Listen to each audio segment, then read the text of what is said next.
Akhlak adalah standar dari seluruh kehidupan masyarakat. Kalau baik akhlak, tegaklah bangsa. Kalau rusak akhlak, hancurlah bangsa. Pantas kalau baginda Rasul sendiri mengakui, innama bu'istu liutammima makarimal akhlak. Aku diutus Allah ke alam ini hanya untuk satu tugas saja, yaitu memperbaiki akhlak manusia. Akhlak manusia kepada siapa? Inilah akhlak itu. Totalitas kehidupan manusia cermin dari akhlak. Akhlak manusia kepada Allah, kepada Sang Pencipta. Manusia harus berakhlak kepada Tuhan. Yang kedua, akhlak manusia kepada sesama manusia. Dan yang ketiga, akhlak manusia kepada makhluk Tuhan lainnya di luar manusia. Flora, fauna, dan sebagainya. Satu tugas tapi mencakup 3 dimensi paling pokok dari kehidupan manusia. Atau 3 dimensi pokok kehidupan manusia tercakup dalam satu tugas. Dan tidak bisa ini berjalan secara tidak seimbang. Berakhlak kepada Tuhan tapi tidak berakhlak kepada sesama manusia. Berakhlak kepada sesama manusia tapi tidak berakhlak kepada flora, fauna, kepada ekosistem, kepada lingkungan hidup. Pengabaian terhadap sesuatu akan menimbulkan akibat bagi yang lain. Apa yang kita alami sekarang ini? Terjadi perubahan alam karena ulah manusia sendiri. Akibat kita tidak menjaga akhlak kepada lingkungan di mana kita hidup. Sebuah contoh sederhana, Rasul mengajarkan, man jama'a malan bighairi haqqin sallatahu Allahu bil ma'i wattin. Barang siapa yang mengumpulkan harta dengan cara yang tidak benar, Allah akan membalasnya dengan air dan tanah. Apa artinya ini? Banjir dan longsor. Akibat apa? Akibat ulah manusia. Zaharul fasadu fil barri wal bahri. Bertebaran kerusakan di darat dan di laut. Bima kasabat aydin nas. Akibat ulah. Akibat tingkah laku. Akibat perbuatan manusia itu sendiri. Pertama, kita harus berakhlak kepada Allah. Berakhlak kepada Allah caranya 2. Jangan menyekutukannya dengan sesuatu. Yang kedua, jangan menyembah kecuali hanya dan untuk Dia.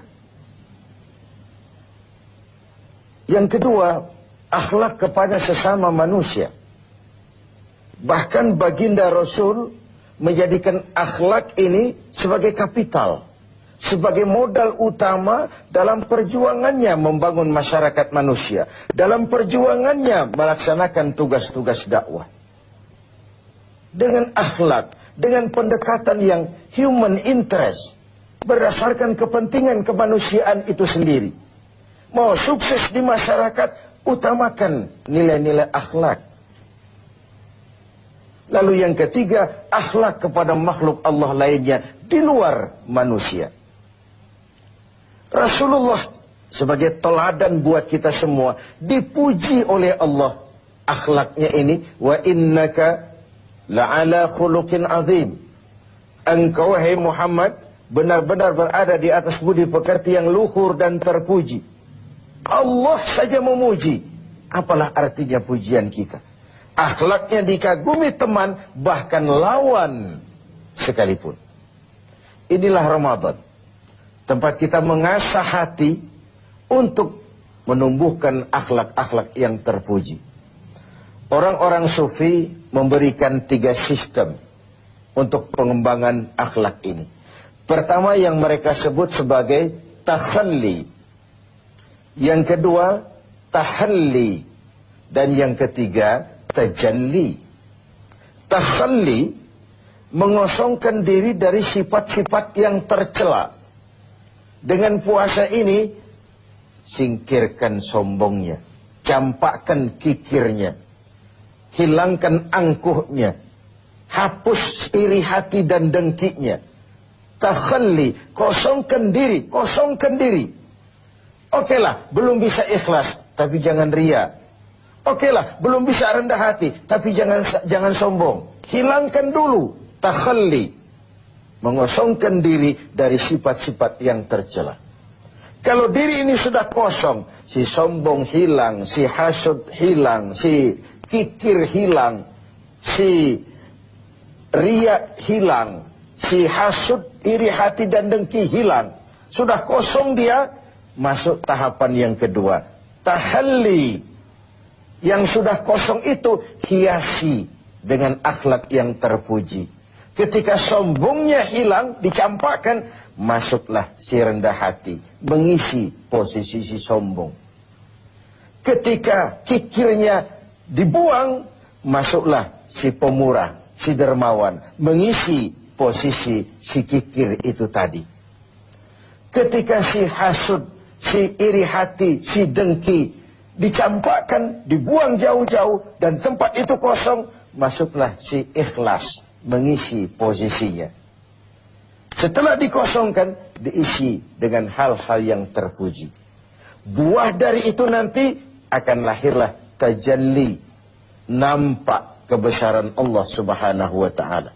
Bahkan Allah tampakkan juga kebesarannya kepada orang-orang yang seperti itu. Jadi ada proses takhalli, ada proses tahalli, dan ada buah yang disebut dengan tajalli.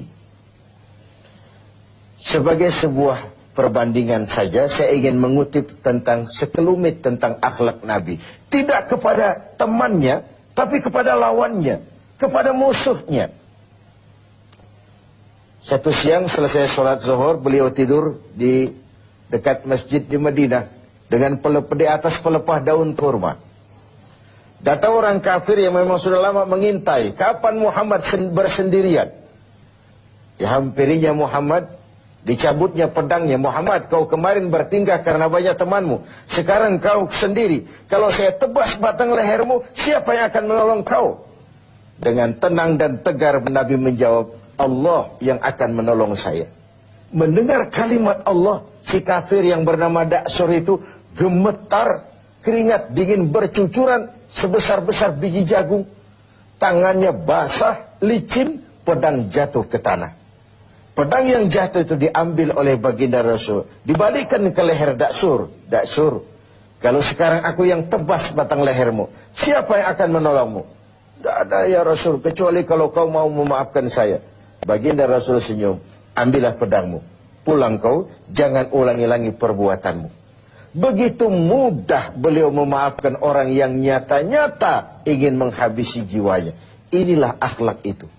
Saya ingin berkata sebenarnya, kalau kita baik kepada orang yang memang baik dengan kita, itu normal. Kalau kita baik kepada orang yang memang baik dengan kita, itu harusnya. Itu belum nilai tambah namanya. Nilai tambah adalah apa yang diajarkan Nabi. Silman koto'ak, wa'ati man haramak, wa'fu amman zolamak.